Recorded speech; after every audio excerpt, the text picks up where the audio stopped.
ஒரு மனுஷன் சந்தோஷமாக இருக்கிறதுக்கு என்ன வேணும்?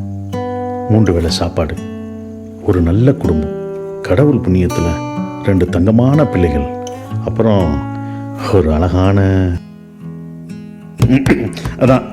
மனைவி. அப்படி பார்த்தா உலகத்தில் சந்தோஷமான மனுஷன் நான் தாண்டா. ജരാതുകൾ തോറും നിത്യോർമയാ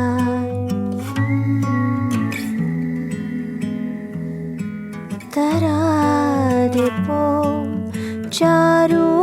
You're a nice father. யார் சொன்னா? ചുഴലുന്നൊരേ കുറ്റാക്കൂരിരുൾ കഴിയോളം